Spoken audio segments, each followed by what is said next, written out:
Sorry, I'm just getting all sorts of pop-up boxes.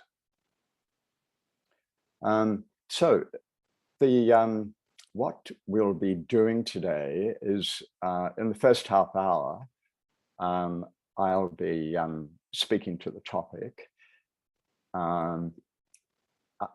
In the second part, which will, so I'll speak for half an hour, and then the next half hour, we're going to have 3 examples of first-person writing in the context of a PhD thesis.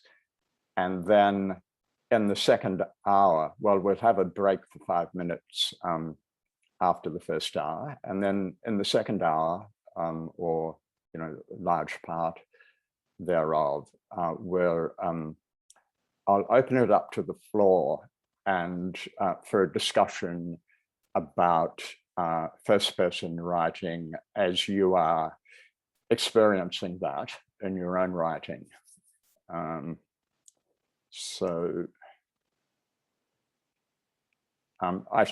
should have said that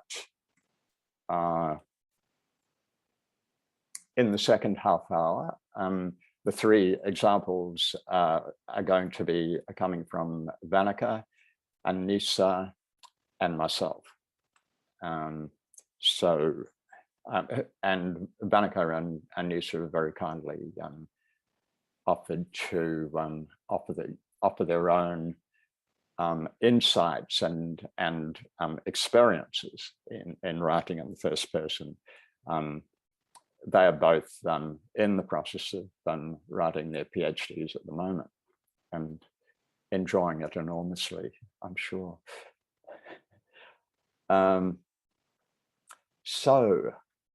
Writing. One thing I wanted to say is that we are all writers by virtue of the fact that we are, we're in the academic realm, either as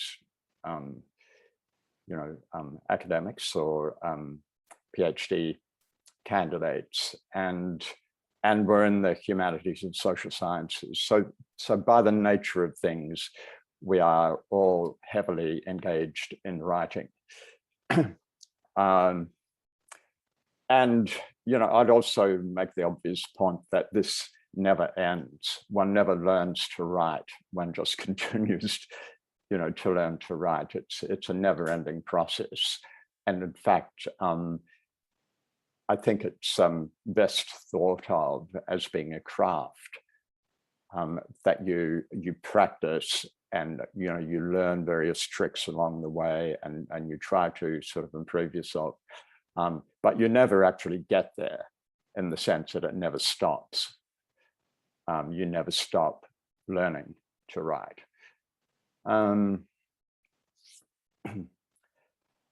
Okay, I'll make this PowerPoint available after the workshop, so don't worry about taking notes. And there are a few links in it as well, which you might want to use. So writing in first person, technically, it means using personal pronouns in your writing. For example, I, me, mine, those words. For example, you might write, in this essay or in this thesis, I write, rather than defaulting to the third person, in which case you'd say, you would often say, you refer to the thesis as this thesis rather than my thesis. Okay, now I'm not saying that the first person is necessarily better than the third person. Both have their place in thesis writing.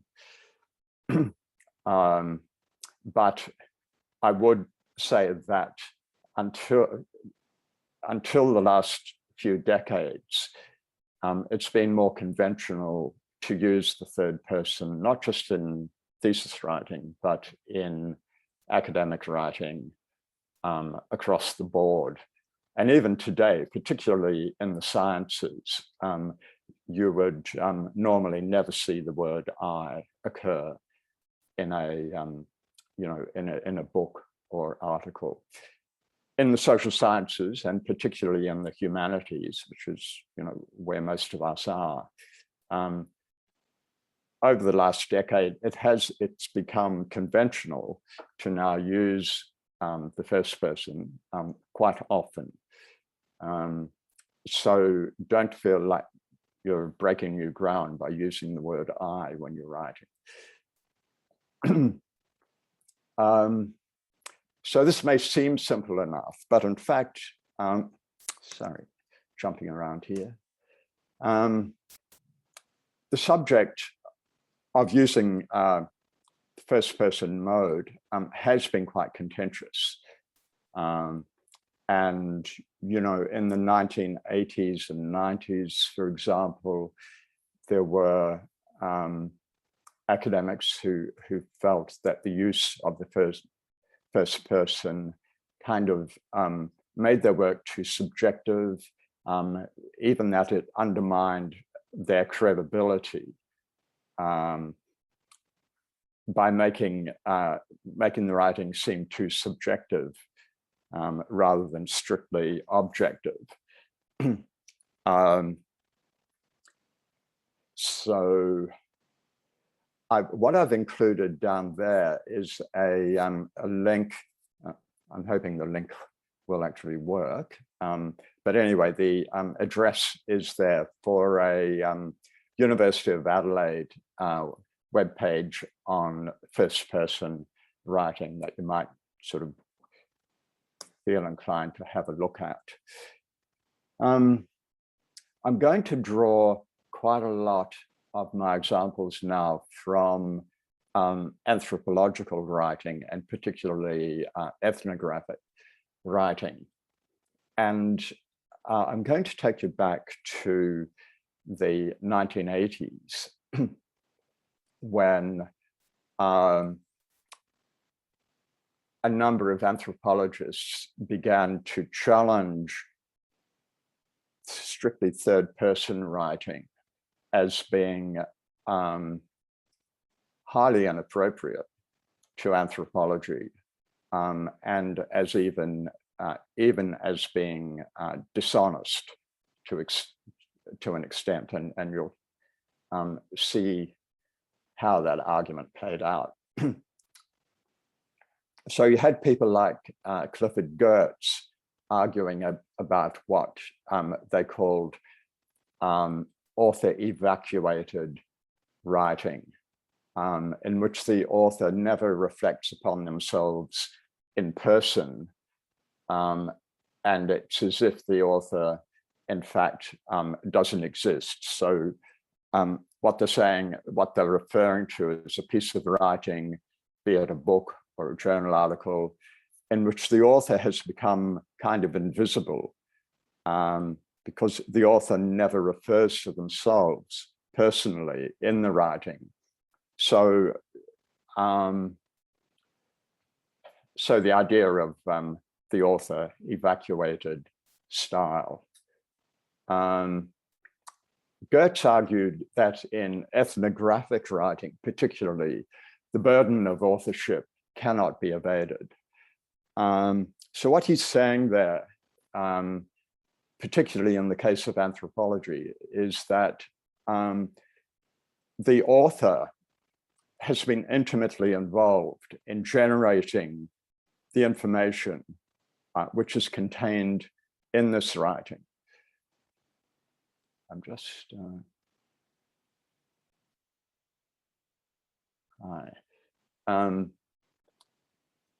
just trying to I can either turn off the what do you call it, the thing on the side where, okay, that's better. I can see you all at the top of the screen now, and still read my PowerPoint. So here, Geertz and others were saying that in the ethnographic situation, the anthropologist, is living in a community, is situating themselves within society, interacting with their research participants, and they're very much in there as a person, right? So they're saying it's only appropriate that that person should also have a presence in the writing, and even that it's dishonest for them to exclude themselves in person from the writing. So he maintained it's necessary for the reader not only to be provided with the knowledge gained from that kind of ethnographic field work, but to be provided with an account of the circumstances under which it was obtained, right? So the field experience, the field work experience is critical in many or most cases to understanding the outcomes of that research. And this calls for situatedness in the writing, being transparent about the author's point of view, in other words, the perspective they're coming from. So by situatedness here, I mean that it's a writing that is situated in a particular place, and it's often designed to bring the reader into the space of the research. So if it's ethnographic writing, then it's designed to try to bring the reader into the social situation which is being discussed. And then you, much more recently, you have people like Donna Haraway, and I put her famous quotation there, where she refers to the God trick of seeing everything from nowhere. And what Haraway is arguing about is this sort of godlike posture that some authors take, where it's like what they're saying has the appearance of sort of coming down from on high. It's rather than coming out of the voice of a particular person of a particular nature with a particular experience. And then there's the feminist critique of third-person writing, which has been instrumental in what you might call the first-person revolution in writing. And the feminist critique argues, for example, that third-person writing is a kind of a masculinist tactic for maintaining privilege and power, while at the same time kind of disguising it.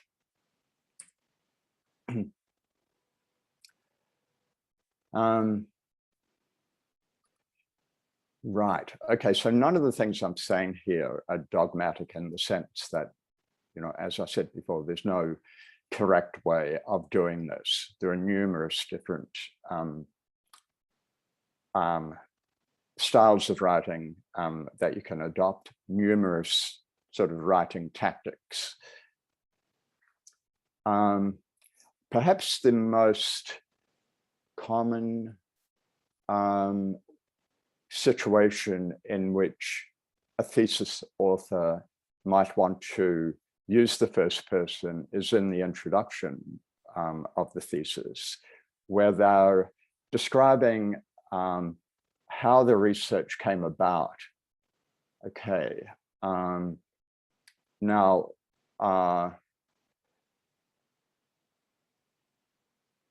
so what I mean by that is where the author is talking about how the research evolved to the point that you're seeing it in the thesis. And we all know that research projects change over time. The initial ideas that we have about our research and its aims and methodologies are liable to change, often change quite dramatically when we hit the streets, in a sense, when we go into the field, when we start gathering the data.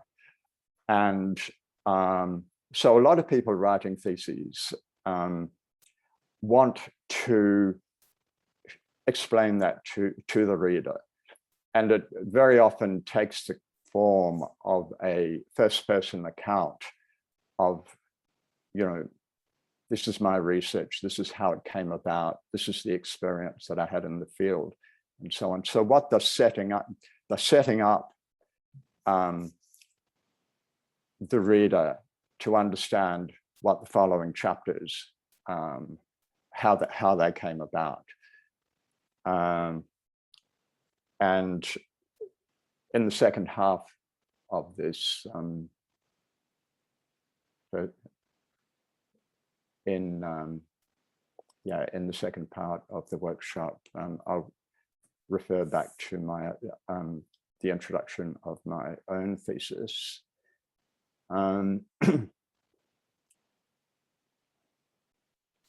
Okay.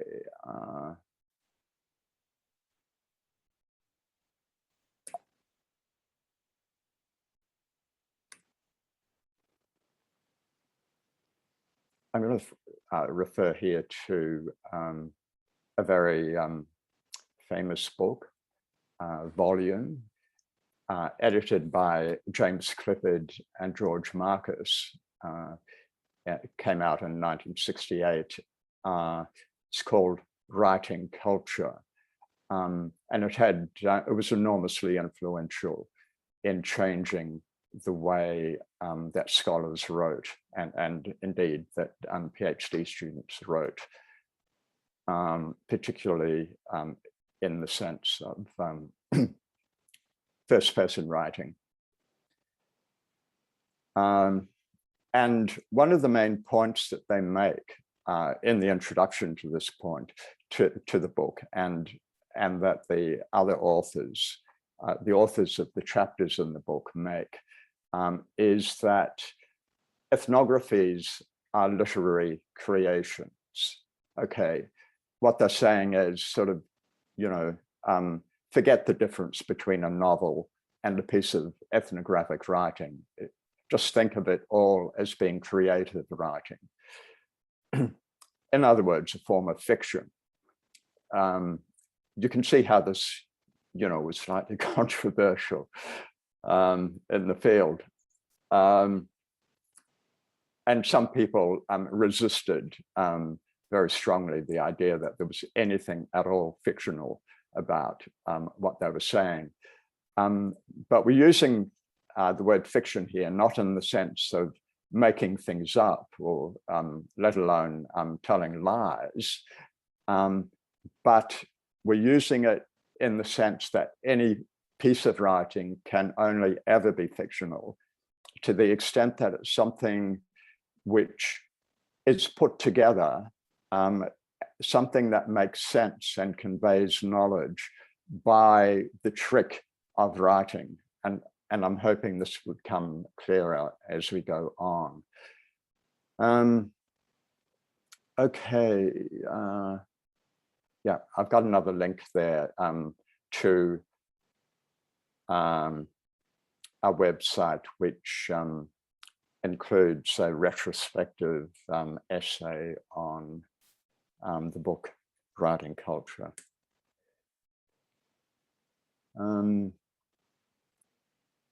Right. So what I've got here is a excerpt from that book, and I've highlighted a couple of passages there. I'm not actually going to. I'll leave you to read them.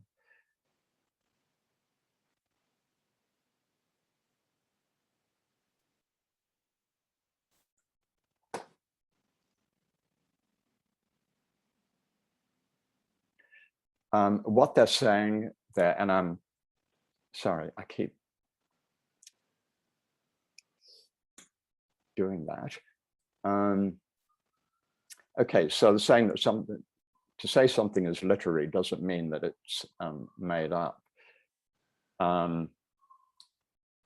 Anytime you write, say, about what happened in your field experience, every time you sit down to write, you're selecting from the myriad things that were happening at that moment in the field, you're selecting certain things, certain aspects to talk about, and you're putting them into a particular order. So in a sense, you're creating a different reality. You can't help but do that. There's simply no way to represent reality as reality, or the past, as if you were experiencing it in the present.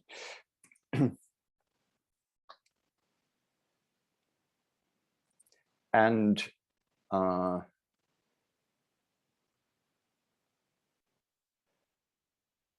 right.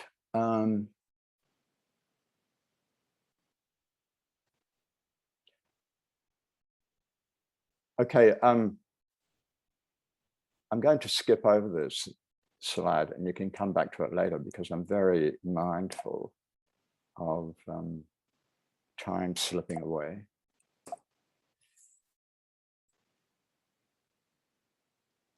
And turn to James Scott, a famous anthropologist, and his book, Weapons of the Weak, in which he's writing about peasant society in the Malay Peninsula in Malaysia.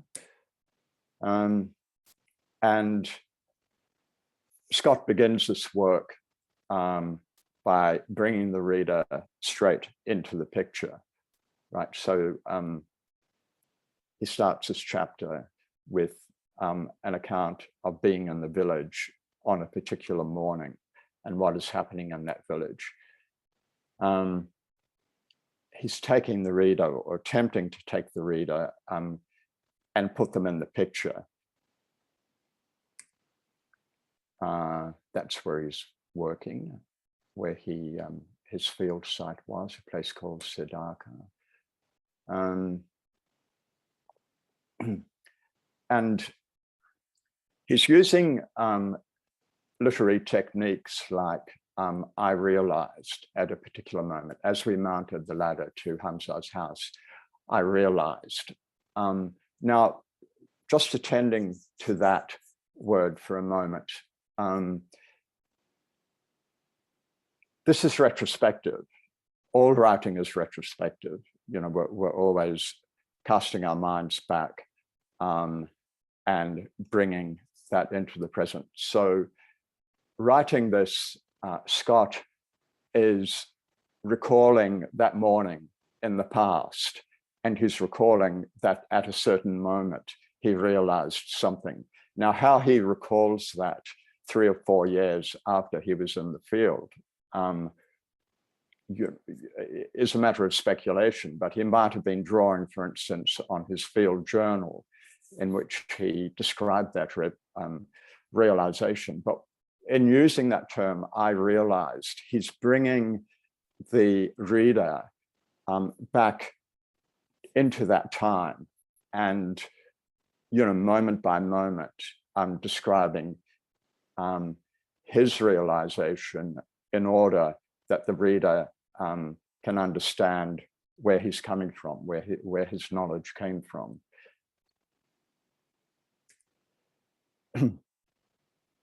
And then there's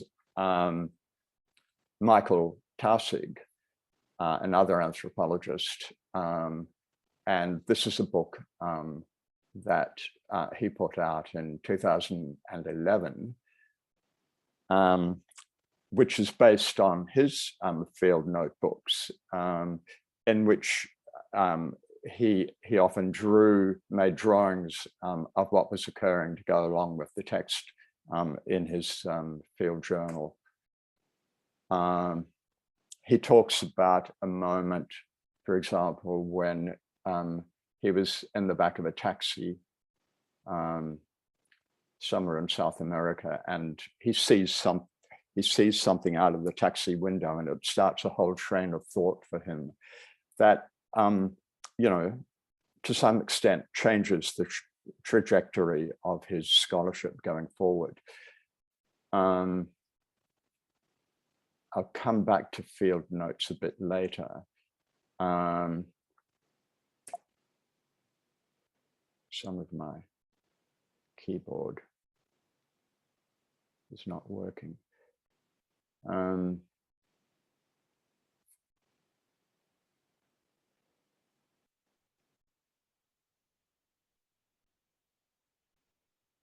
So I'll just go to this issue of field notes and field journals. So this is probably aimed at those of you who are earlier rather than later in your candidature, particularly people who are just starting to do field work, because what I'm recommending here is that you keep a field journal that you write up at the end of each day as being, you know, a really critical mechanism of the whole research process. The illustration I've got here on the side is, this is not from any journal of mine, it's just something I grabbed off the web. So field journals very often become, you know, the raw material for the thesis. So you might be doing interviews and the transcripts of those interviews become a form of raw material for your writing. But your own field journal has a particular role as raw material because it captures the moment of the day, and it captures the place where you are at a particular time. So what I'm talking about here is, you know, the way that we sit down at the end of the day when we're in the field and write an account of what's happened. Not just an account of the various people we met and so on, but of what happened in that day to our own thinking. It's, in a sense, it's an ultimate form of first-person writing because it has that real immediacy. You know, it's written up at least once a day, and it's very often like a stream of consciousness. You know, you're writing, you're not worrying about grammar or anything like that. You're just trying to get down what's in your head before you go to bed. Because you know for sure, as soon as you go out again the next morning, you're going to be experiencing a whole other set of experiences, and you're going to have to remember them. So you've got to get this down on paper. But it also, when you're sitting down at the end of the day to write up your journal, you're also reflecting on what happened. And very often when you look at field journals, the day-by-day account, when looked at as a whole, you can actually see the ideas evolving day by day, right? As new experiences occur, but also because of this habit of sitting down to write for half an hour or an hour at the end of the day. And so there's this sort of cumulative aspect to it.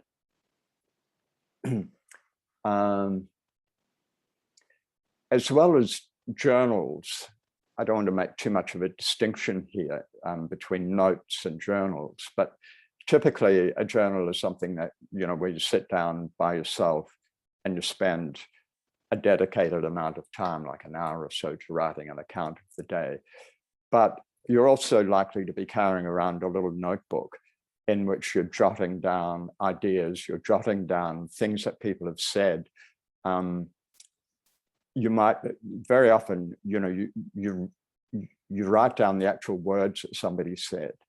You know, when you're having a conversation with somebody and they say something that you think is particularly interesting, and you know that it's because of the precise words that they used.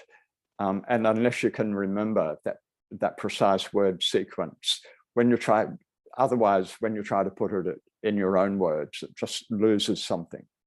So you're doing that kind of thing in the field. And very often when people do sit down to write their field journal at the end of the day, they're drawing on all those little bits of paper or their little pocket notebook in which they have these notes. And there may also be photographs or even videos that you're taking on your phone that go along with these.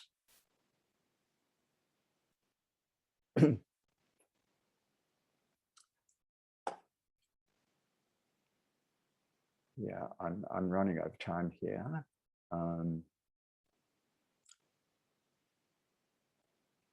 And skip over this because you can come back to that. The word vignette is used very commonly as a way of writing, as a way of including a particular thing, in this case, in your thesis. So simply, it might take the form of a breakout, but it's something that steps back from the main account that you're writing in your thesis. And in a sense, it's an aside in that sense. And we'll see some examples of that in a moment. I'm going to skip over this pretty quickly too. So this is Anna Singh's book In the Realm of the Diamond Queen, a very beautiful book based on her ethnographic fieldwork in Borneo, in the rainforests of Borneo. I said you might want to take a look at it because it's one of these books which is a book that's written after you write your PhD thesis. Okay, so you write your PhD thesis to get your PhD, but then you kind of realize that you'd also like to write for a bigger audience, and that you need to adopt a form of writing that's going to be accessible and attractive to a bigger audience. So this is that kind of book. And again, I've got some highlighted bits and pieces that you can come back to. One little example here of one of the pages in the book where Singh goes from a third person mode of writing, which is on the first part of this page, into a vignette. So in which she begins, I returned to Banja town after the period of the headhunting scare. That's a breakout, but she doesn't say, I'm now going to present a vignette. She just goes straight into it, on the understanding that you're going to know what she's doing, and which you do, of course. Paul Rabinow is famous for his first person writing based on his fieldwork, based on his PhD fieldwork in Morocco. So I've tried to choose examples here which of books that actually come out of PhD fieldwork.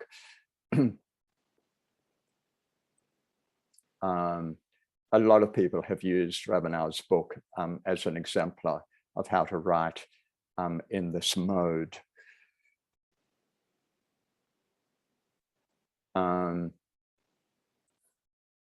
Yeah, he's particularly trying to explain why his research kind of took a different path to what he had planned. And he's doing that by a really intensive account of what it was like day to day in the field.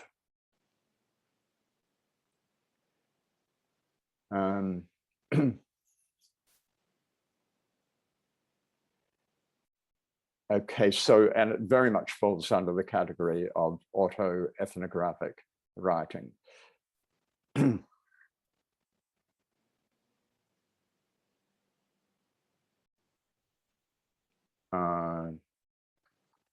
reference here to a book on ethnographic writing that came out this year that you might want to look at. Okay, belatedly, we're moving to part 2 now, in which we're going to have these 3 examples of ethnographic writing. And first off is Anissa, who's presenting a first-hand account of, there you are, Anissa. I was wondering if you hadn't dodged out to the coffee bar, but no. So Anissa's writing a first-hand account of a UN committee meeting, which she attended in 2018. It's in the early days of the PhD. And then Vanneke is going to show us the field-based writing that she is including in her chapters as she drafts them. And then I'm going to, as I said, talk about the intro from my own PhD thesis, which was finished back in 1993. So over to you, Anissa, and you have 5 minutes or so.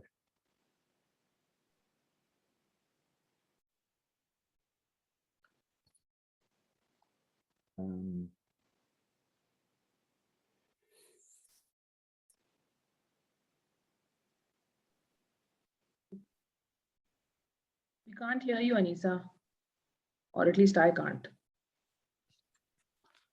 Oh, I need to stop sharing, probably. Can you hear me? Yeah. Okay, sorry, anyway. So I just said thanks to Denis, because I thought your presentation was really great, and it was sparking a lot of thoughts as you were describing stuff. And I thought, oh yeah, I actually did some of that in my own writing, but not having read about it. So that's handy. I can put the references in later, which is what actually happens when you're writing things. So yeah, I don't know if everyone had a chance to look at the bit of writing, and I suppose it's quite long for a vignette. It's actually sort of, yeah, it's sort of 3 vignettes. There are sort of 3 parts to it. And this was actually, I was just going to say, is it a whole chapter or a part of a chapter? Well, I think based on feedback from my supervisors, mainly Catherine Gibson, she thinks that this could probably be the opening to my thesis, or at least part of it could be the opening to the thesis. And you mentioned, with James Scott, the way he opened his thing about constructing the setting and bringing the reader into the scene. I think that's the idea. And, you are writing for your supervisors and your examiners, but firstly for your supervisors. So a lot of it is just working with the feedback that they give you and going, okay, they like this, let's do more of that, and everyone's going to be different. So it's definitely a collaborative process. So just a little bit of background, and then I'll just share a few reflections on the prompts that Denis asked us to think about. So this session, this was in 2018. So this was actually a pre-fieldwork trip to Rome that I self-funded. And this was before I'd actually written my COC. Or it might have been just after the COC, somewhere in writing this. No, it was before the COC. Actually, Vanneke and I were living together at the time and in Parramatta. And I remember quite clearly a conversation that we had in the living room, because I was thinking, I don't know how I'm ever going to get into this UN space. Like, it was so difficult to access it. I was reading about institutional ethnography and gatekeepers and all of this stuff. And I was sort of despairing, actually. I thought, how am I ever going to get in here? And I had a chat with Vanneke, and I said, I don't know what to do. Should I just do something local? And she just looked at me and with her very direct way, and said, what do you actually want to do for your PhD? And I said, I want to go to Rome. She's like, right, go and do it. So thanks to Vanneke for just putting a hot poker in my butt and giving me the nudge out the door. So, So basically, I just quickly organised this trip, and the UN Committee on World Food Security has a plenary every year, and it's always in October. And I think this was in about August, this conversation. So I had to quickly pull together a bunch of resources and get approvals and find my way in as a visitor, as an observer. And a friend of mine who's a colleague now and who I've been working with on some stuff to do with the UN committee helped orient me to the space. But basically this vignette was very much my first impressions of being in the space, with the caveat that it was written in hindsight. As Denis pointed out in his presentation, you were always reflecting back on things that you did, how I felt, and I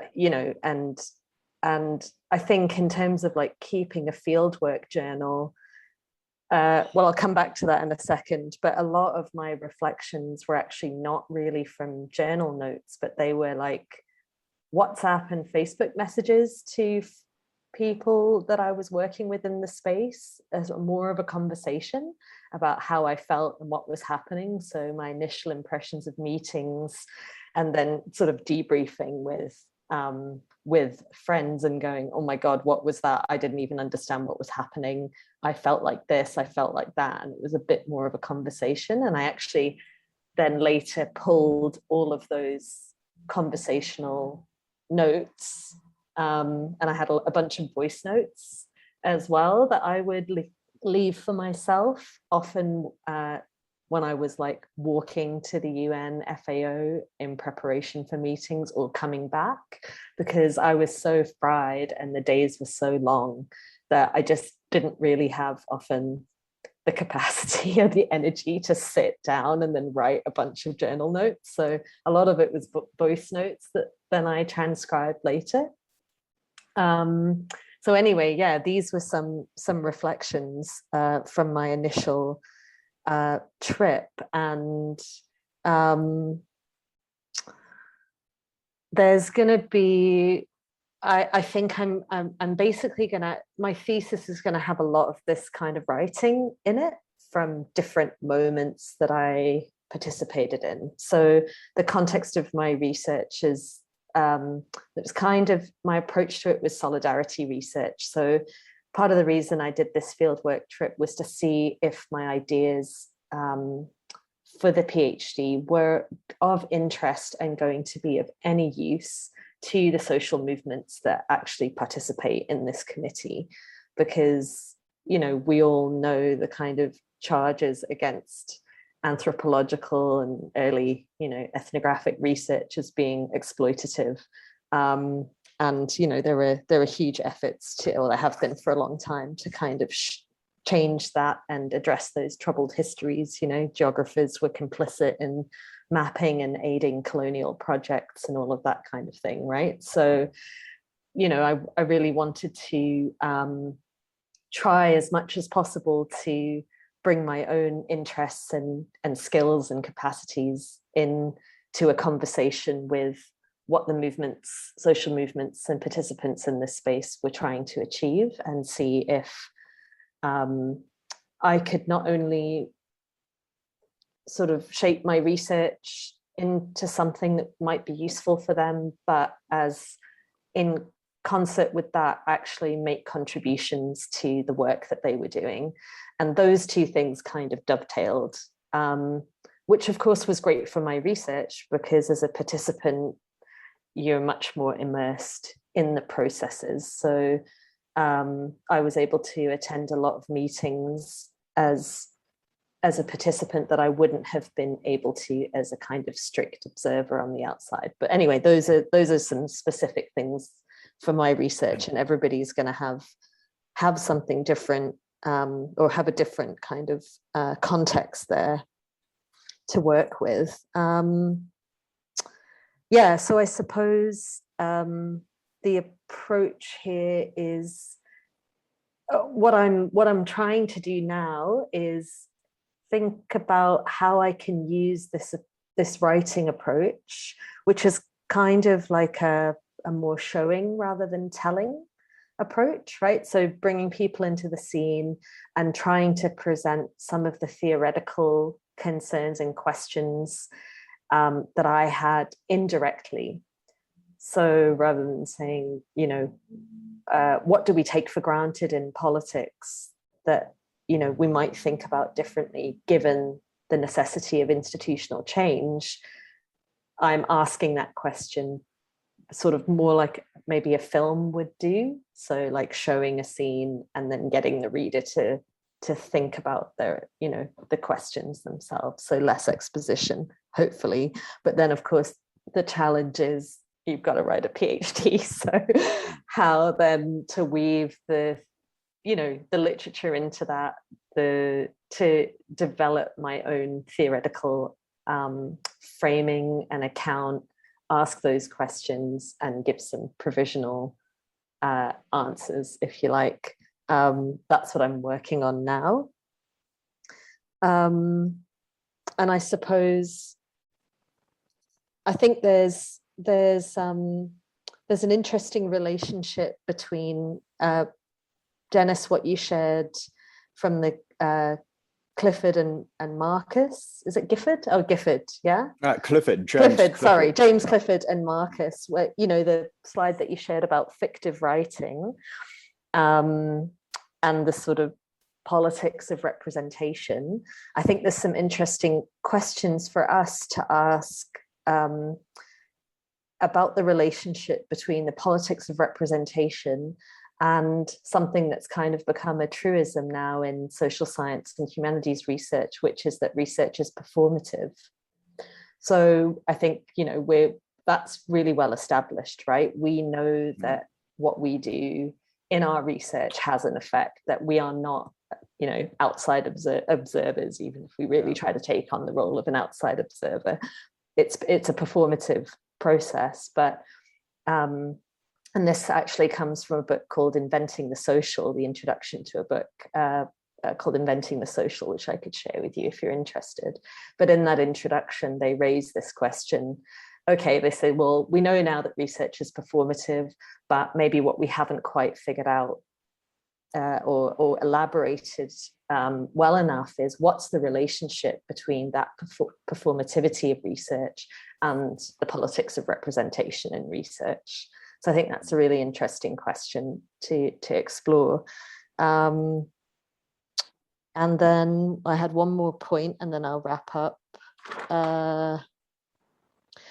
Yeah, and I think reflexivity in writing is part of that politics, at least for me. And I think more and more there's more academic interest in engaged research. You know, and so that means that, you know, we enter the mess of political topics and power relations, and we can't really avoid doing that. And every arena has its own political specificities. So how do you kind of navigate that carefully? What's our role in that? And I think my topic is very explicitly political, and I'm working with groups that are very politicized and that have a lot, you know, are struggling for voice, for leadership. So thinking about how in the writing I can do justice to that, but also retain my own voice, and so that's something that I'm trying to figure out as well. Yeah, I think that's it. I'll hand over back to the floor, or back to you, Denis, or Vanika, whoever's next. Thanks. Right. Okay. Fabulous. Thanks, Anissa. And I just mentioned that, you know, in the second hour or so, there'll be plenty of opportunities for questions about what's happened so far, as well as discussing your own experiences. So over to you, Vanika. Thanks, Denis. Thanks, Anissa. So I'm just going to quickly share my screen because I think I'll just show you a bunch of stuff that I did on the field, and then maybe it'll help make sense of how it shapes up in the chapter. Just a second.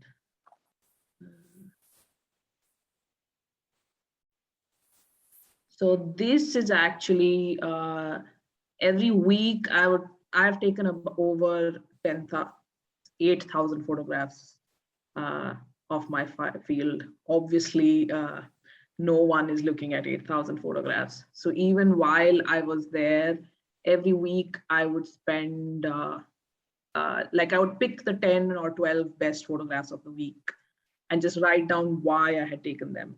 And it's not very long or very complicated, but I just found it interesting that almost all the files that I've done for this are literally sentences in my chapters. So clearly the field and the process of photographing has featured quite heavily in the way that I've conducted research. So for instance, here I started with, I mean, if I would have just put this picture and not put it back in the album of selected photographs, I probably wouldn't have noticed that women have become temporary cleaners of bricks. And this is a temporary profession that's emerged in reconstruction in Bhaktapur.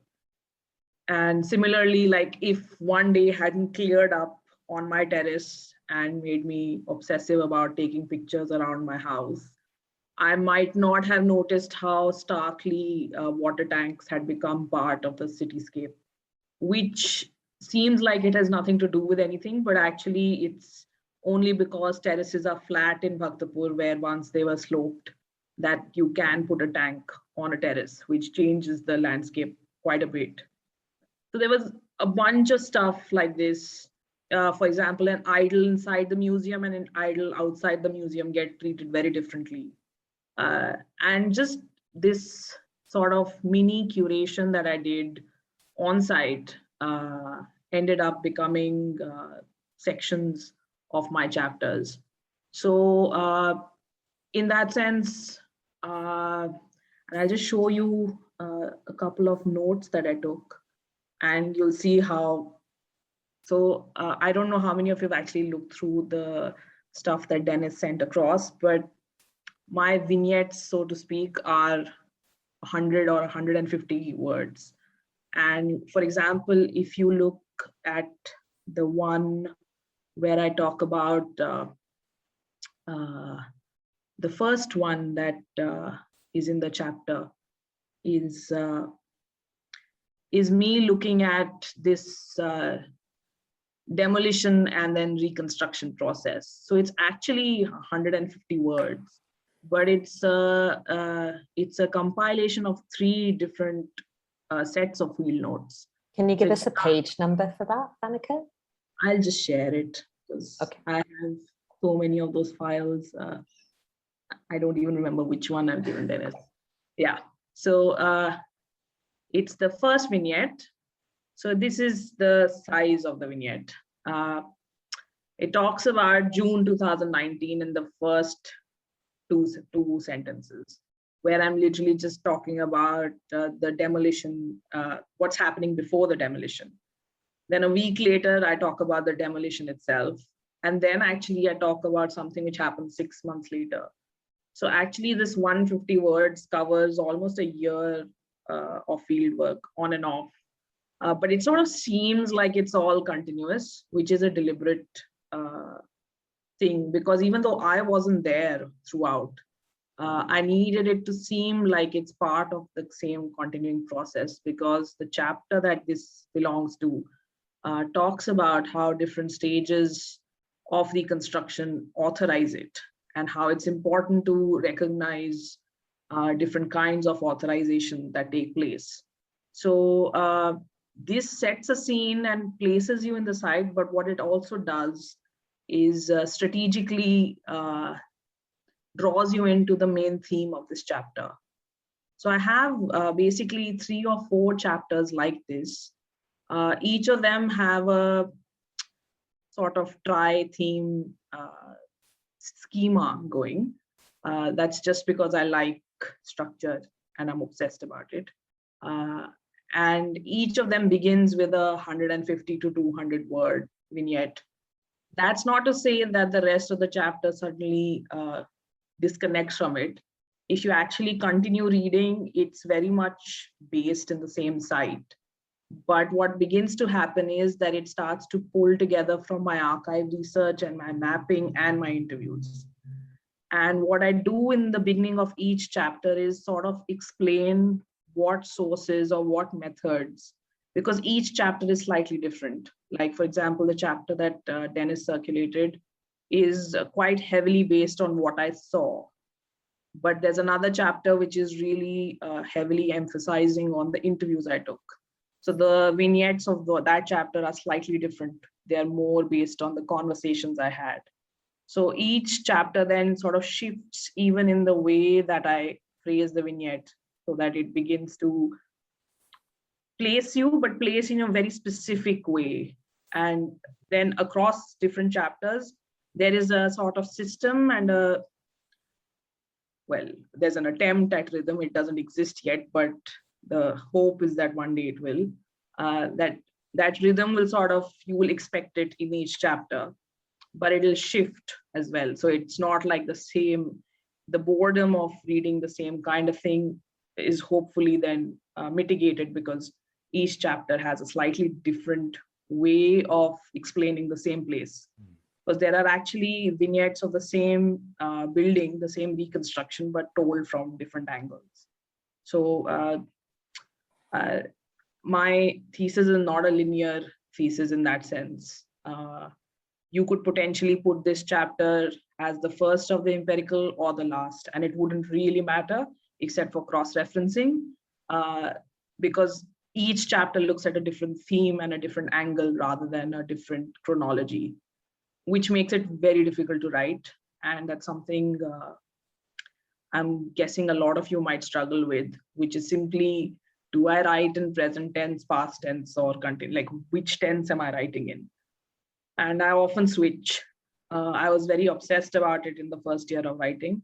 I'm less concerned about it now. So what I do is I just write the whole chapter and then go back 4 or 5 months later and see whether things are still in present tense or not.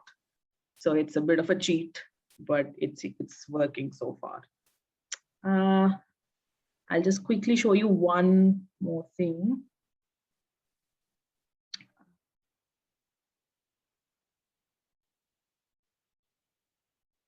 Is it?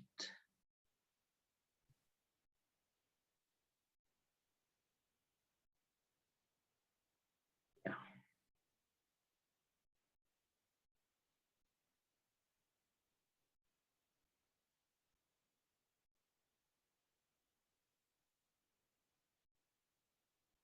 It's not sharing for some reason. Anyway, so there is basically my first field notes are each 1,000 words long, which no one wants to read that much after a point. So what I've done is highlighted over my notes the 2 sentences. So basically every week while I was on the field, and then when I came back, I would just underline the things that made some sense.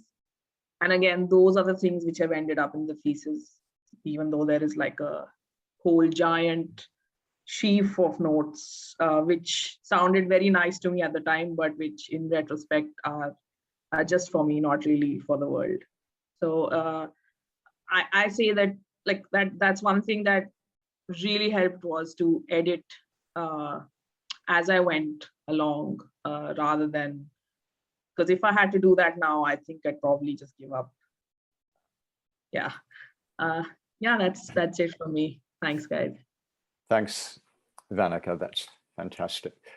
I will now go to way back in time to my own PhD, and so I sent you circulated a few pages out of the introduction to the thesis, in which in this particular thesis, because it had changed so much, it was changed so much by the field experience, I felt I had to explain what happened to me in the Philippines, particularly in Manila in 1989. where I took into the field what seemed to be, a perfectly sensible and straightforward set of questions that I was addressing. But to, simplify things, once I got there, they turned out to be profoundly irrelevant to what I was actually seeing was happening to archaeological sites in the Philippines, which instead of being curated, were being dug up by villagers and by antiquities dealers to get pottery and jewelry and stuff like that out of them to sell on the antiquities market. Anyway, and the National Museum where I was based,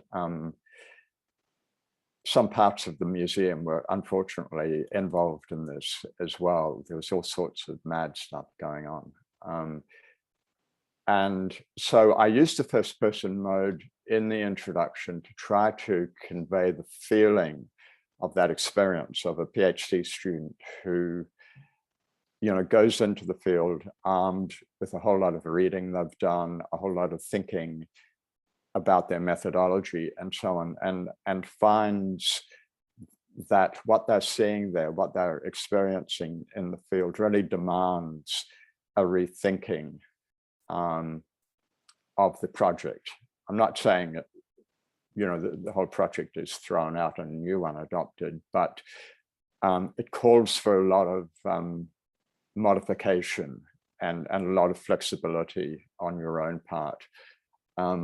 In this particular case, after over 4 months in the field in the Philippines, I decided to completely abandon that case study, and I moved to Thailand, and Thailand became the case study for the thesis. But I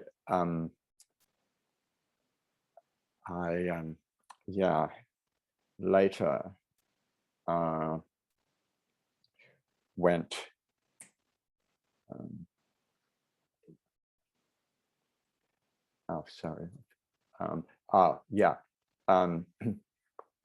I did later what Scott and others had done, where I wrote a book, which is a kind of a travelogue of my PhD. So all the stuff on the Philippines that didn't go into my thesis went into this book. But it's very much in the style of a first person account. So again, as I was saying earlier, a lot of people do choose first person writing in the introduction in order to kind of bring the reader into the project, to give them a sense of how the project came about and how it evolved into what they're going to be reading about as they move through the rest of the thesis. So I'll leave that there, and let's have a 5-minute break now, and then, have a coffee and a cake. And if you've been doing any baking, I haven't for the last few weeks. And we'll come back renewed, and there'll be time for questions and time to catch up on what all of you are doing and writing or preparing to write. So see you again in 5 minutes.